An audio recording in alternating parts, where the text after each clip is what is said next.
Bonjour à tous, comment vous allez? J'espère que vous allez bien. Ça fait un bail par rapport à la première vidéo que nous avons réalisée.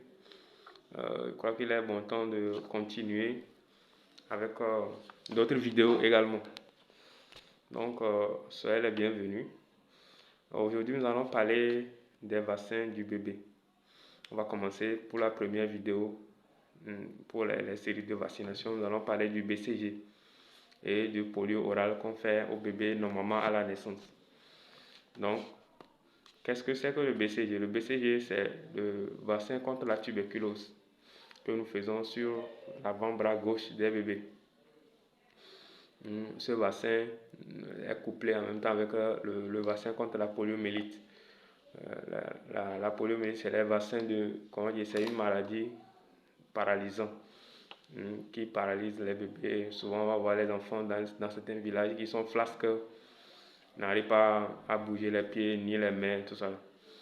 Donc, ce vaccin protège l'enfant contre cette maladie-là.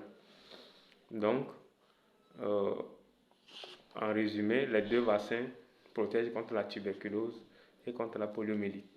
Donc, le BCG, une fois que c'est fait, c'est fini, l'enfant est protégé. Une fois que la peau réagit, vous allez voir que... Donc, pour le BCG, une fois qu'on le fait, vous allez voir, quand on le fait en même temps, à l'endroit, au point d'injection, vous allez voir qu'il y a une petite boule qui se forme. Nous, on appelle ça la peau d'orange. Donc, une fois qu'on le fait, vous allez voir l'apparition de cette boule. C'est souvent une petite boule, la peau est un peu transparente là-bas. Donc, une fois que c'est fait comme ça, c'est que l'injection a été bien faite. Maintenant, la seconde étape, c'est que la peau va réagir par rapport aux microbes. Parce que ce sont des microbes qu'on a introduits là-bas, des microbes atténués, endormis en fait. Donc, la peau va réagir et ça montre que l'organisme a développé des anticorps par rapport au vaccin qu'on a fait. Il y a certains cas aussi, vous allez voir que la peau ne réagit pas, comme je viens de l'expliquer tout à l'heure, mais vous allez voir que le vaccin a quand même fonctionné. L'organisme a quand même réagi et fabriqué des anticorps.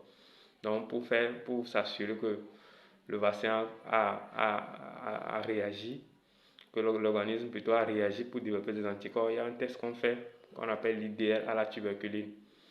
Donc, le test là, une fois qu'on le fait, ça nous montre, ça atteste que l'organisme a réagi ou pas. Donc, dans les deux cas, une fois que l'analyse montre que l'organisme a réagi, c'est bon.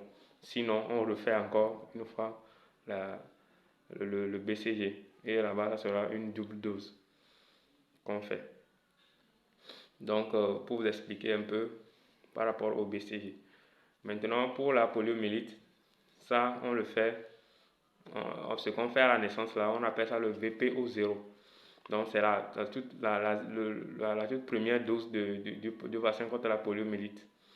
Donc, ça, on va le faire également à 6 semaines, on va le faire également à 10 semaines, on va le faire également à 14 semaines, on va le faire aussi en injection à 14 semaines là.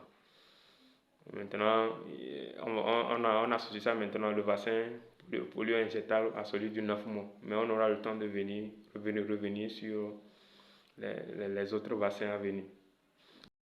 J'aimerais aussi ajouter que le vaccin là ne donne pas de fièvre.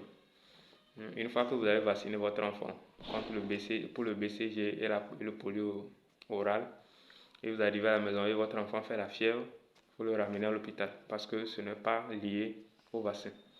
Les deux vaccins là ne donnent pas de fièvre. Donc c'est ce que j'aimerais aussi notifier. Donc pas besoin de lui donner des médicaments pour la fièvre et autres. Encore une fois, ça dépend de chaque centre. Donc je vous remercie et à la prochaine.